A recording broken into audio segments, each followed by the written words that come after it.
नमस्कार,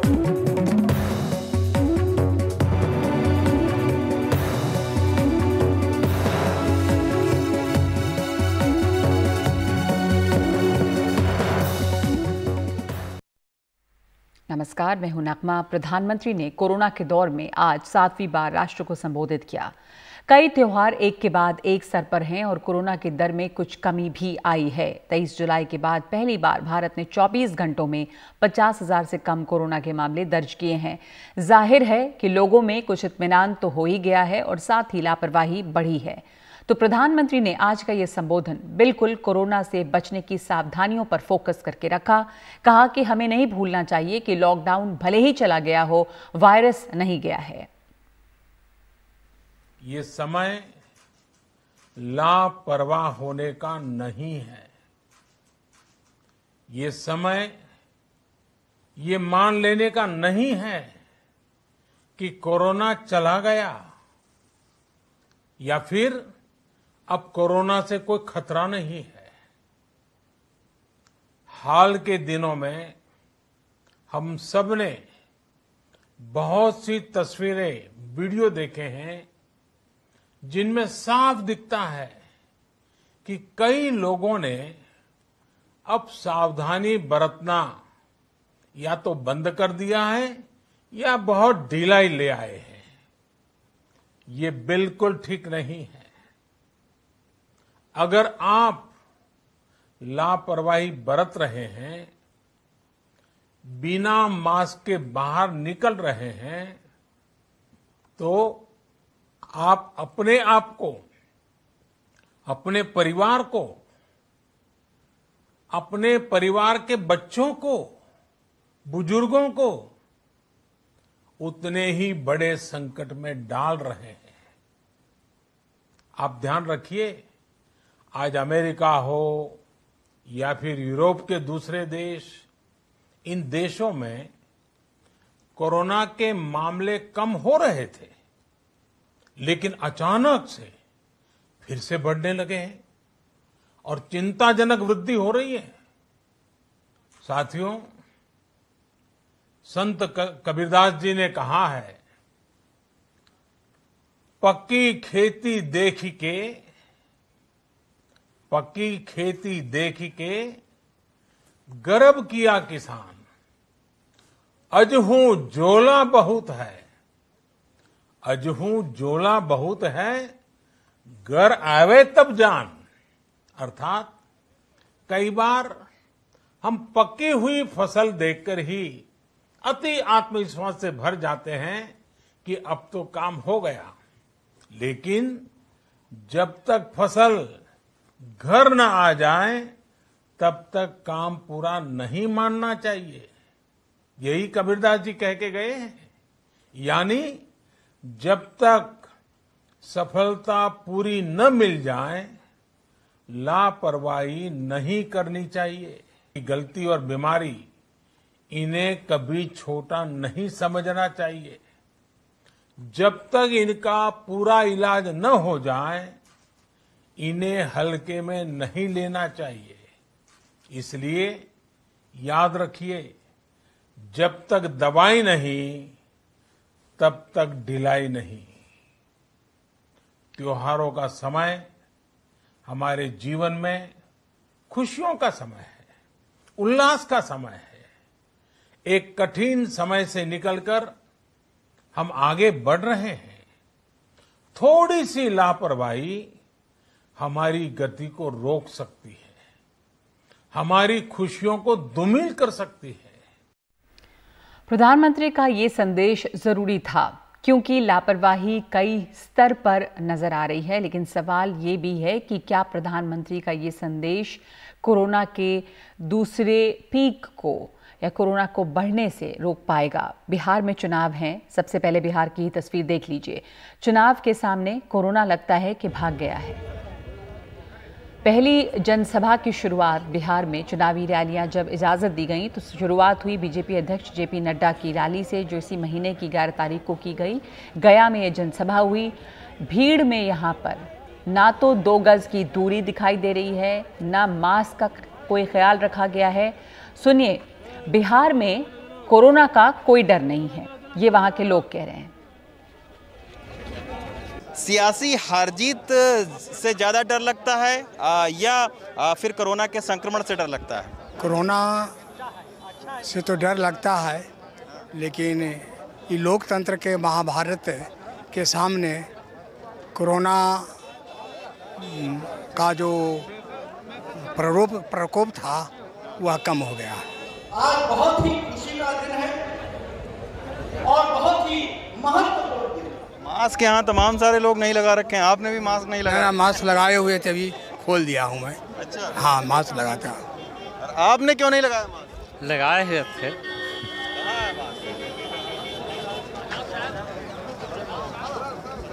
लोग कानून का पालन करने वाले हैं और राजनीतिक दृष्टि से भी बिहार दृष्टि दे रहा था सबको, दुनिया को। ये मास्क तमाम सारे लोग नहीं लगाए हुए हैं? नहीं, ऐसा नहीं है।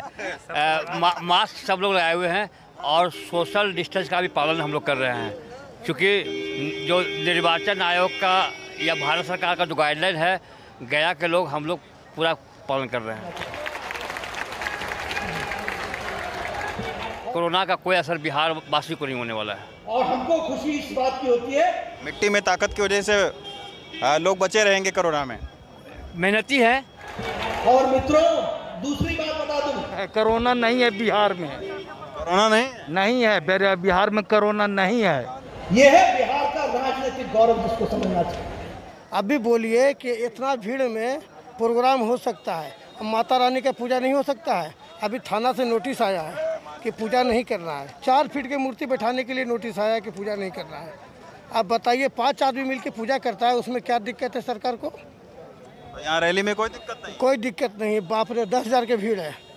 अब 5 आदमी मिलकर पूजा कर रहे हैं तो सरकार को दिक्कत है।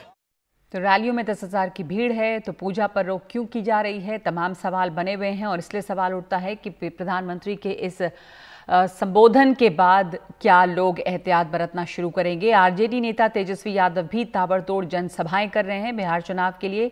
हमारे सहयोगी ने बताया कि कल उनका जो कार्यक्रम है उसमें वो 12 सभाएं कर रहे हैं, जो कि एक रिकॉर्ड होगा अपने आप में। और उनकी गया और पालीगंज की सभाओं में जो भीड़ उमड़ी, वहां पर भी कोरोना का डर कोसों दूर था लोगों से। ऐसा लगता है कि इन्होंने कोरोना पर जीत पा ली है। भीड़ तमाम जगह पहुंच रही है। ये तो 2 तस्वीरें तेजस्वी यादव की रैलियों से हैं, गया से और पालीगंज से। वहां पर देखिए कि क्या लोग सोशल डिस्टेंसिंग का पालन कर रहे हैं। भीड़ मुख्यमंत्री नीतीश कुमार की रैली में भी पहुंची है। कहीं कोई कोशिश नहीं दिख रही है प्रशासन की तरफ से कि लोगों को जो स्टैंडर्ड ऑपरेटिंग प्रोसीजर हैं, जो निर्देश दिए गए हैं, उसका पालन करने की लोगों को एहतियात करने के लिए निर्देश दें। तो ये है सियासी रैलियों का हाल। इसके अलावा दुर्गा पूजा की रौनक भी है। दिल्ली में फैसला ले लिया गया है कि जहां पे सबसे शानदार पूजा होती है चित्तरंजन पार्क, वहां पे पंडाल ना लगाए जाएं, लोगों की भीड़ ना उमड़े। कोलकाता में पंडालों में इतनी भीड़ उमड़ने लग गई, वहां पे खास रास्ते बना दिए गए थे लोगों के लिए कि वो पंडाल में पहुंचे, कि उनको रोकने के लिए हाईकोर्ट को दखल देना पड़ा और हाईकोर्ट ने ये ऑर्डर दिया है कि लोग पंडाल के अंदर नहीं जाएंगे, वहां पर पूजा होगी। तो ये तमाम भीड़ भाड़ जो है वो उभर रही है। अब इसके बाद ये सवाल है कि प्रधानमंत्री के इस भाषण से, प्रधानमंत्री के दोबारा लोगों को चेताने से कितना लोग सुधर जाएंगे। और इसके बहुत ज़रूरी था आज का ये संदेश प्रधानमंत्री का। और साथ साथ ये कि अभी जो ये लग रहा है कि हमने कोरोना को कुछ हद तक काबू किया है, उसका डर अभी भी बना हुआ है कि पीक दोबारा क्या हो सकता है। हमारे साथ डॉक्टर विवेक नागिया हैं, जो प्रिंसिपल डायरेक्टर हैं और हेड हैं respiratory critical care medicine max Saket के। हमारे साथ MK वेणु हैं, जो फाउंडिंग एडिटर हैं द वायर के। और नीरजा चौधरी हमारे साथ अभी नहीं है, लेकिन कुछ देर में जुड़ेंगी शायद।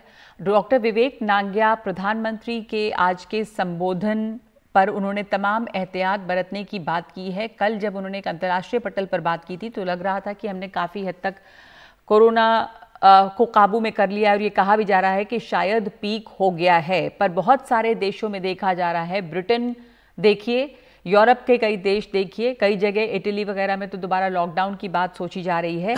तो यहाँ पर भी ये खतरा बना रहेगा, क्योंकि त्योहारों के बाद खास तौर पर पीक वापस या केसेस बढ़ते देखे गए हैं। जी, मैं आपकी बात से पूरे 100% सहमत हूँ। इनफैक्ट आज का जो प्रधानमंत्री साहब का जो एक काइंड ऑफ रेगुलेटरी इन्होंने जो इशू किया है कि हमें प्रिकॉशन अभी भी कंटिन्यू करने हैं, बहुत बहुत जरूरी था, क्योंकि धीरे धीरे देखा जा रहा है कि लोग थोड़े से लैक्स होते जा रहे हैं अपने सेल्फ कंट्रोल में। आफ्टर ऑल प्रशासन भी एक हद तक ही ये सब कंट्रोल कर सकते हैं, बट बहुत जरूरी है हमें आत्मनियंत्रण करना, ताकि अभी भी जो है कोरोना वायरस यहाँ पे है, हमारे आसपास है, कोरोना कहीं खत्म नहीं हुआ है। हम लोग कह रहे हैं कि पीक खत्म हो गई है, पीक खत्म हो गई है, पर ऐसा नहीं है कि पीक फिर से नहीं आ सकती है। और पीक किसको कहते हैं, हमें क्या मालूम कि ये पीक ही है, कि अगली बारी इससे और ज्यादा ऊंचा नहीं जा सकते नंबर ऑफ केसेस। सो ये सब देखते हुए आई थिंक बहुत जरूरी है हमें कि हमें सेल्फ डिसिप्लिन मेंटेन करके रखना चाहिए। जो उसके साथ साथ चुनावी रैलियां हो रही हैं, बिहार में चुनाव हैं, एक राज्य जहां पर चुनाव से बहुत ज़्यादा हलचल हमेशा होती है और पूरी जनता इस चुनाव के इर्द गिर्द जिस तरह की भीड़ इकट्ठा हो रही है, ये लोगों को हमने सुना किस तरह की बातें हो रही हैं कि यहाँ पे कोरोना भाग गया है, कोरोना हमारे सामने लोकतंत्र के इस पर्व के सामने हार गया है। ये तमाम जो मूर्खतापूर्ण बातें हैं, एहतियात किस तरह से बरतना, और हम देख रहे हैं कि शासन प्रशासन की तरफ से बहुत ज़्यादा यहाँ पर निर्देश भी नहीं दिए जा रहे हैं कि वो जो तमाम बातें प्रधानमंत्री कर रहे थे, 2 गज की दूरी और मास्क, ना कोई दूरी दिखती है, ना कोई मास्क नज़र आता है। आधे से ज़्यादा लोग मास्क को एक बस कानों में लटका लेते हैं, मास्क सही तरीके से कोई पहनता नहीं है। ये कितना खतरनाक है, इससे ये सुपर स्प्रेडर हो सकता है, ये इस तरह की जो सभाएं हैं। बिल्कुल, मैं आपसे पूरा सहमत हूँ इस बात से, क्योंकि यही हम देख रहे हैं कि जहां 4 लोग इकट्ठे मिलके बैठते हैं, पार्टी करते हैं, खाना पीना साथ में होता है, एक को होता है तो इस बीमारी का इन्फेक्टिविटी रेट बहुत हाई है। ये देखा गया है कि जब एक जन किसी को होता है तो उनके साथ वाले जितने हैं फैमिली मेंबर्स, उन सबको हो जाता है, या कम से कम नहीं तो 2/3 या 3/4 ऑफ द फैमिली मेंबर्स को बीमारी हो। डॉक्टर नांगिया, क्या ये इन्फेक्टिविटी जो रेट है वो कम हुई है, जो आर फैक्टर है वो अब कम हुआ है पहले के मुकाबले? नहीं, कुछ कम नहीं हुआ है। इनफैक्ट काफी लोगों का मानना यह है कि अब ये बीमारी थोड़ी सी लेस सिवियर हो गई है, ऐसा भी कुछ नहीं हुआ है। हम उतने ही देख रहे हैं। बेसिकली जो सिवियरिटी ऑफ डिजीज है वो एक इंडिविजुअल पे डिपेंड करती है, एक इंसान पे डिपेंड करती है कि उनका इम्यून सिस्टम कैसे बिहेव करता है। ये मान लेना कि अब ये डिजीज जो है माइल्ड हो गई है सिर्फ इसलिए क्योंकि हम लोग टीवी में बैठ के बार बार ये कहते रहते हैं कि 80% केसेस माइल्ड हैं, इसका मतलब ये है कि अब हमें अपने एहतियात नहीं बरतने हैं, ये बिल्कुल ही गलत है। क्योंकि मान लिया हमने कि 80% लोग सेफली निकल जाते हैं, बट वो 20% हमारी पॉपुलेशन के लिए वो 20% भी बहुत बड़ा नंबर है। लॉकडाउन से हम लोग को जरूर फायदा हुआ है। जी जी, इनिशियल लॉकडाउन से हमें जरूर फायदा हुआ अपने हेल्थ केयर सेटअप्स को स्ट्रेंथन करने का, to be able to fight this disease. But इसका ये मतलब नहीं है कि हम अब लैक्सिटी शो करके उस हेल्थ केयर सिस्टम को टोटली एक डिजास्टर्स काइंड ऑफ सिचुएशन में ले जाएं जहां हम कोपा भी ना कर पाए with the kind of rush जो आ सकता है। जी डॉक्टर नांगिया, इसके पहले कि मैं एम के वेणु के पास जाऊं, एक और सवाल आपसे ये पूछना चाहती हूं कि ये जो मौसम है, खास करके बताया जा रहा है कि ये और ज़्यादा खतरनाक हो सकता है, प्रदूषण ज़्यादा है, तापमान गिरेगा, वाकई क्या इसमें खतरा स्प्रेड का बढ़ जाता है? देखिए क्या होता है, जब भी बाहर प्रदूषण होता है तो PM 2.5 एक पार्टिकल साइज होता है जो बढ़ने लग जाता है प्रदूषण की वजह से। वायरस जो नॉर्मली अगर कोई छींकता है, खांसता है, हंसता है, जो बलगम निकलता है, वो यूजुअली जो है जमीन के ऊपर स्प्रेड हो जाना चाहिए और फिर वहां से स्प्रेड होना थोड़ा सा मुश्किल होता है। किंतु अगर पार्टिकुलेट मैटर 2.5 पार्टिकल साइज जो है वो अगर हाई रहेगा तो वायरस जो है उस 2.5 पार्टिकल के साथ चिपक जाता है और वो जब दूसरे इंडिविजुअल्स इनहेल करते हैं तो उसकी, क्योंकि उसके साथ चिपका हुआ होता है, तो उसका स्प्रेड ज्यादा हो जाता है। रादर देन एक चीज जो जमीन पे गिर जाए और फिर स्प्रेड ना हो पाए, उसकी बजाय अगर वो हवा में ही सस्पेंडेड रहे तो स्प्रेड ज्यादा हो। ये तो नॉर्मल सी बात है, लॉजिकल सी बात है। ठीक, तो ये माना जाए कि जहां जहां पे प्रदूषण ज्यादा होगा वहां पर बीमारी का खतरा भी बढ़ेगा। डेफिनेटली होगा, और ये भी एक कारण ये है। दूसरा कारण ये है कि प्रदूषण की वजह से जो रेस्पिरेटरी ट्रैक्ट की इम्यूनिटी होती है वो भी कम हो जाती है। हम देखते हैं कि लोगों को निमोनिया ज्यादा होते हैं उस टाइम पे, लोगों को ब्रोंकियल एस्मा के एपिसोड ज्यादा होते हैं, COPD के एपिसोड ज्यादा होते हैं। तो डेफिनेटली क्योंकि रेस्पिरेटरी ट्रैक्ट एक जो इम्यून सिस्टम है वो लोअर हो जाता है, सो इसलिए वो ज्यादा ससेप्टेबल हो जाते हैं किसी भी प्रकार के इन्फेक्शन के होने से। सो ऑलरेडी अगर एक कोरोना पैंडेमिक चल रहा होगा, कोरोना वायरस हवा में होगा, तो आपका इम्यून सिस्टम भी ठीक से नहीं कोप अप कर पाएगा अगर वायरस के साथ, तो डेफिनेटली उसका प्रकोप ज्यादा ही होगा इंसान। ठीक है। एम के वेणु, आप प्रधानमंत्री का जो भाषण था वो ज़रूरी था, संबोधन ज़रूरी था। हम देख रहे हैं किस तरह की भीड़ उमड़ रही है। ऐसे मौके पर प्रधानमंत्री को आकर ये कहना कि कैसे ढिलाई नहीं बरतनी चाहिए जब तक कि दवाई ना आ जाए, ये बहुत ज़रूरी था। इस समय एक और जो संकट है जो इससे जुड़ा हुआ है, क्योंकि अगर स्प्रेड ज़्यादा होता है तो दोबारा ऐसे हालात आ जाएंगे जब कुछ कारोबार बंद करने पड़ते हैं और जो आर्थिक स्थिति बुरी होती चली गई है वो और बिगड़ सकती है, क्योंकि अब अनलॉक में चीज़ें धीरे धीरे खुली हैं और लोगों के रोज़गार का ज़रिया दोबारा शुरू हुआ है। तो ये खतरा ऐसे में बना हुआ है। क्या ये भी उम्मीद की जा रही थी या क्या प्रधानमंत्री को ये कहना चाहिए था इस मौके पर, त्यौहार भी हैं, कि किसी तरह का पैकेज जैसे गवर्नमेंट एम्प्लॉयज़ को मिला, इस तरह से प्राइवेट सेक्टर्स में भी कुछ मदद की बात, बहुत लोग इस पर चर्चा कर रहे थे कि कुछ ऐसा कहा जा सकता था। हाँ नगमा, मैंने भी ये सोचा कि शायद प्रधानमंत्री जो आर्थिक स्थिति है और जो स्टिमुलस अभी तक जो डायरेक्ट बेनिफिट जो लोगों के गरीबों के हाथ में, खासकर जो और सब देशों ने दिया है पैसा गरीबों के हाथ में, थोड़ा इकोनॉमी को थोड़ा वो करने के लिए, डिमांड को थोड़ा प्रोत्साहित करने के लिए, वो चीज कुछ सुनने को नहीं मिला। मैंने देखा कि प्रधानमंत्री कभी इकोनॉमी के बारे में कभी कुछ स्पष्ट बोलते नहीं है और अभी तक उनका यही रिकॉर्ड रहा है कि इकोनॉमी के बारे में वो औरों पे छोड़ देते हैं।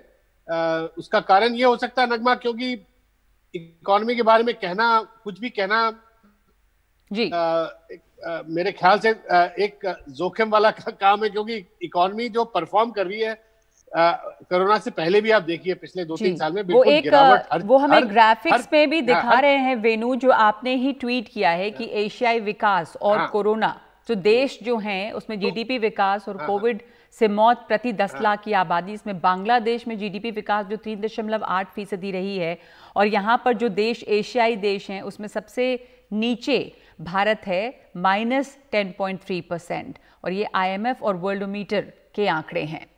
तो आप जो कह रहे हैं कि आर्थिक स्थिति काफी बुरी रही है, खास तौर पर भारत की, क्या मानते हैं आप इसकी वजह? तो सबसे पहली बात, सबसे अहम बात नगमा ये है कि जैसे मैंने जो टेबल दिया है आपको IMF का, उसमें हिंदुस्तान का जो आर्थिक जो परफॉर्मेंस सबसे खराब है। और आप दूसरी बात देखिए, 10 लाख में जो मौतें हुई है सबसे ज्यादा, वो भी हिंदुस्तान का सबसे ज्यादा है, चाहे आप बांग्लादेश, पाकिस्तान, श्रीलंका, हाँ, और सब देशों का बहुत कम है, और इंडोनेशिया बड़े बड़े उनका भी आधा है हिंदुस्तान से।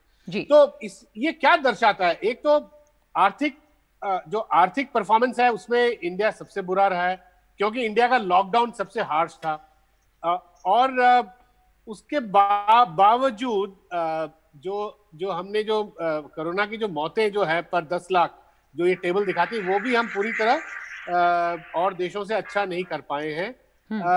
इसका कारण नगमा, सबसे बड़ा कारण यह है कि आज प्रधानमंत्री ने जो भी कहा, मगर वास्तविकता क्या है? रियलिटी यह है कि शुरू से केवल एक 150-100 मिलियन जो मिडिल क्लास, जो बड़े घरों में ठीक ठाक रहते हैं और जो डिस्टेंसिंग रख सकते थे, उन्होंने रखा। ज्यादातर आप देखिए स्लम्स में माइग्रेंट लेबर, शुरू से उनमें कोई भी एहतियात बरत नहीं पाए, और जिस तरह हमने उनकी मजबूरी भी है, वो कर नहीं पाएंगे जब इतने छोटे छोटे कमरों में ऐसी जगहों पे लोग रहते हैं। तो वही मैं कह रहा हूँ नगमा, जो हिंदुस्तान का जो अर्बन 90% अर्बन पॉपुलेशन तो ऐसे धारावी जैसे जगह में रहता है, वहां पे कभी कुछ हो ही नहीं पाया। तो बिल्कुल ये हमें सोचना कि हमने शुरू में बड़ा एहतियात बरता, ये सब कल जब प्रधानमंत्री बोल रहे थे इंटरनेशनल एक फोरम पे, तब उन्होंने ये कहा जिससे कि किसी भी तीसरे व्यक्ति को ये लगेगा कि भारत ने बहुत अच्छा किया है कोरोना की रोकथाम में। नीरजा चौधरी भी हमारे साथ जुड़ गई हैं।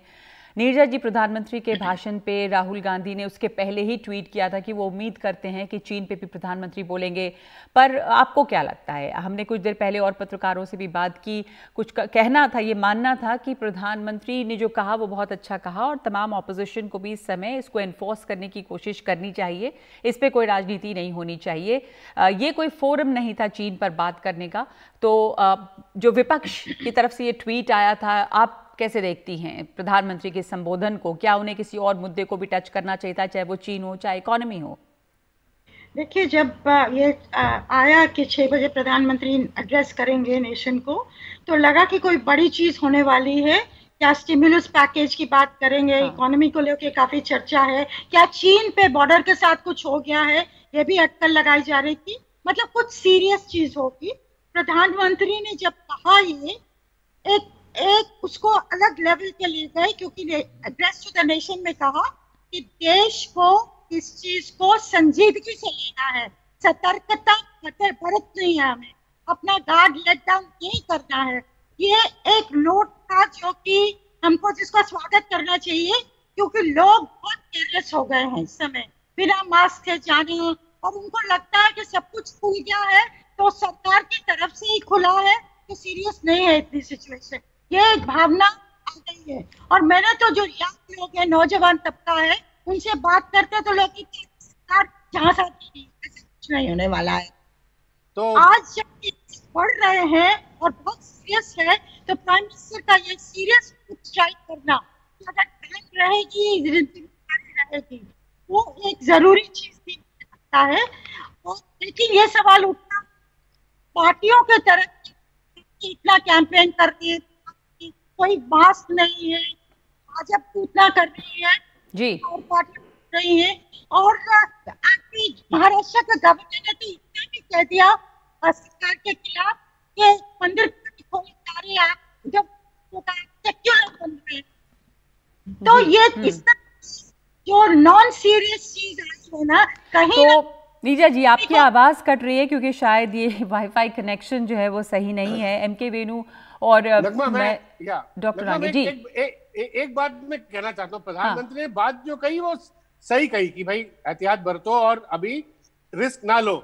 ये कहते हुए नगमा, ये जब उन्हीं के पार्टी के प्रेसिडेंट इतना बड़ा बिहार में मीटिंग संबोधित कर रहे हैं, ये दोनों को मैं रिकंसाइल नहीं कर पा रहा। एक तरफ प्रधानमंत्री एक मैसेज दे रहे हैं, दूसरी तरफ भारतीय जनता पार्टी का जो प्रेसिडेंट, जो रूलिंग पार्टी का जो प्रेसिडेंट, समझ में आता है कोई ऑपोजिशन पार्टी का मेंबर नहीं एहतियात बरत नहीं रहा, मगर प्रधानमंत्री का ही मैसेज अगर उन्हीं के पार्टी का प्रेसिडेंट अगर उसको ठीक तरह से ना मान के चले, तो ये मेरे को कुछ लगता है कि कुछ अटपटा सा लगता है जी। वही तस्वीरें हमने दिखाई कि जेपी नड्डा की रैली में, और उसके बाद तो खैर चाहे वो नीतीश कुमार की रैली हो, माफ कीजिएगा तेजस्वी यादव की रैली हो, तमाम जगह जिस तरह की भीड़ उमड़ी है, पर खुद जेपी नड्डा की रैली में वो लोग मौजूद थे जो कह रहे थे यहाँ पर कोरोना नहीं है। तो ये सवाल है कि प्रधानमंत्री के संदेश के बाद हम उम्मीद करेंगे कि लोग इसको और सावधानी से लें। डॉक्टर नांगिया, आपसे आखिरी में एक चाहूंगी कमेंट कि किस तरह के एहतियात बरतना जरूरी है लोगों को, खास करके इन इलाकों में जहां पे प्रदूषण बहुत ज्यादा है। जी, एक तो ये कि हम लोग को बाहर अपना निकलना जितना मिनिमम हो सकता है उतना करना चाहिए। जो बहुत ही एसेंशियल है सिर्फ उसी के लिए बाहर निकलें। ये जो सावधानियां हैं, स्पेशली जो हमारे एल्डर्स हैं घर के, जो बुजुर्ग हैं, जिनको कोई और बीमारी है साथ में, जैसे कि diabetes, hypertension, heart disease, lung disease, liver disease, cancer, इन लोगों के लिए फॉलो करना और भी ज्यादा जरूरी है। घर से बाहर जब भी निकलें तो मास्क पहन के निकलें, बिना मास्क के तो बाहर निकलना ही नहीं चाहिए, क्योंकि उससे प्रदूषण और कोरोना वायरस दोनों से ससेप्टेबल हो जाएंगे आप जी। 1-2 गज की दूरी बना के रखना है आपको सबसे, चाहे वो आपके अपने क्लोज मित्र हो या कोई ये बहुत जरूरी है, ये बहुत जरूरी है, बाहर कम से कम निकलें। और अब ऐसे समय में जब हम देख रहे हैं कि लोगों में ये सतर्कता बहुत कम हो गई है और लोग बहुत धड़ल्ले से बाहर निकल रहे हैं। शुक्रिया आप तमाम लोगों का। हम एक वीडियो दिखाना चाहते हैं चेन्नई का, जहां पर साड़ी के एक शोरूम का एक वीडियो वायरल हो गया और उसके होने के बाद उसे सील किया गया। चेन्नई के टी नगर स्थित कुमारन सिल्क स्टोर में सोशल डिस्टेंसिंग की धज्जियां उड़ती दिखी, जब अनलॉक के नियमों के मुताबिक स्टोर को सोशल डिस्टेंसिंग का पूरा ख्याल रखना था। वीडियो वायरल होने के बाद चेन्नई निगम ने कार्रवाई करते हुए दुकान को सील कर दिया। अधिकारियों ने कहा कि कोविड-19 के स्टैंडर्ड ऑपरेटिंग प्रोसीजर का यहाँ पे उल्लंघन हुआ है। यहाँ पे ये सिल्क स्टोर जो है, वहाँ पर जो भीड़ है वो देखिए।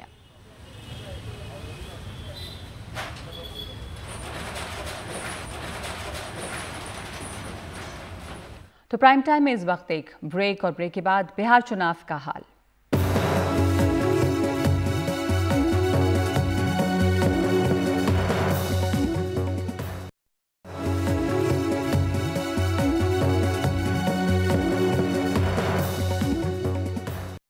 बिहार में नीतीश कुमार, जिन्हें सुशासन कुमार कहा जाता रहा, वो सड़क बनवाने के लिए भी जाने जाते हैं, लेकिन इस वक्त बिहार के लोगों की बड़ी समस्या टूटी हुई सड़कें और उन पर लगने वाले जाम भी हैं। पटना से गया, औरंगाबाद, सासाराम और बक्सर से पटना की अपनी यात्रा का अनुभव बता रहे हैं हमारे संवाददाता रवीश रंजन शुक्ला। मैं इस वक्त बक्सर से पटना जा रहा हूं। बक्सर से पटना तकरीबन 130 किलोमीटर है और गूगल में अभी मैंने सर्च किया तो दिखा रहा है 4.5 घंटे बक्सर से पटना।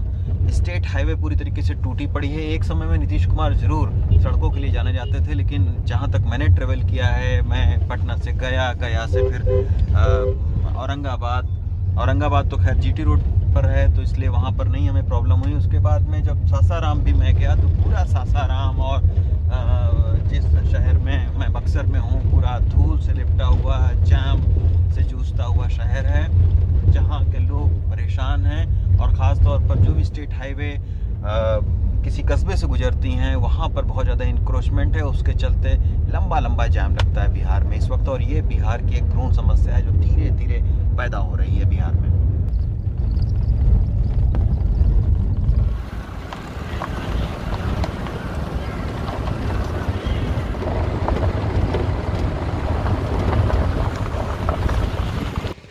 बिहार की एक मुख्य समस्या है जाम। अब आप देखिए स्टेट हाईवे को पूरा जो है वो दोनों तरफ से लोगों ने अवैध अतिक्रमण कर लिया है और इस तरीके से लगातार आपको जाम मिलेगा। एक जगह से दूसरी जगह जाना जो है वो बहुत मुश्किल है। ये देखिए लंबा सा जाम इधर लगा हुआ है।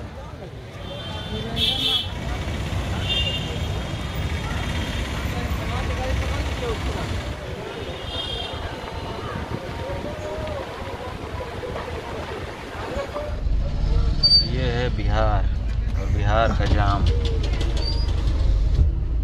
चलो मोड़ो, बार बार रूट चेंज कर रहा है गूगल मापा। ये देखिए फंस गए हैं बुरी तरीके से। कैसे पहुंचेंगे पटना?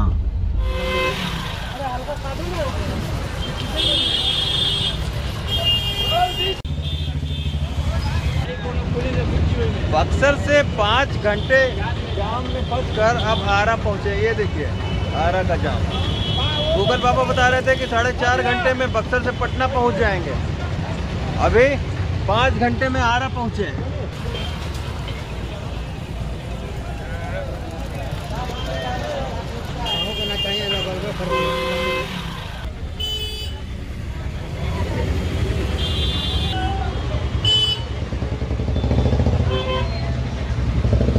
इतना जाम का है बा?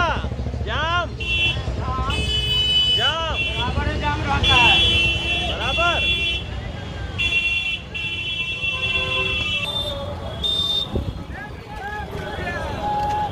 अभी तो खाली है। चलो अभी ट्रक बंद है। हैं?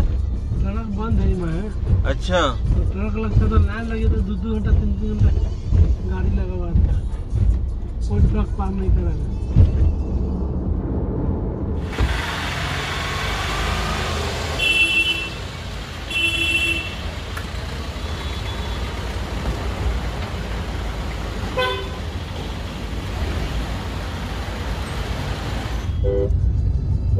दोपहर को 2 बजे हम बक्सर से निकले थे। हमें लग रहा था कि शाम को तकरीबन 6 बजे हम पटना पहुंच जाएंगे, लेकिन अभी हमने कोइलवर का ऐतिहासिक जो पुल है उसको क्रॉस किया है। कोइलवर जो पुल है वो सबसे पुराना पुल है सोन नदी के ऊपर में और यहाँ पर भी काफ़ी जाम लगता है।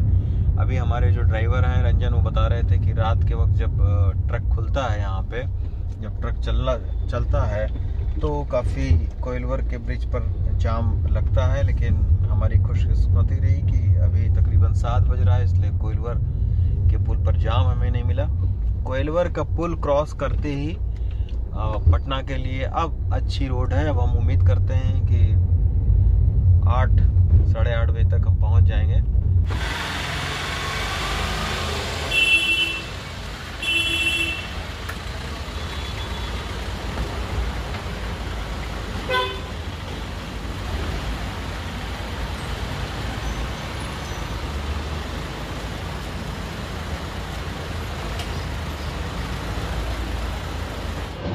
2 बजे हम बक्सर से चले थे और अब 8 बजे पटना में पहुंचे हैं। इस थकाऊ और उबा देने वाली इस सफ़र में एक बात बस मैं आपसे कहना चाहता हूं कि जिस तरह विधानसभा चुनाव में बिहार की राजनीति जाति में फंसी है, वैसे ही आने वाले दिनों में बिहार का विकास बिहार की सड़कों के जाम में फंसेगा।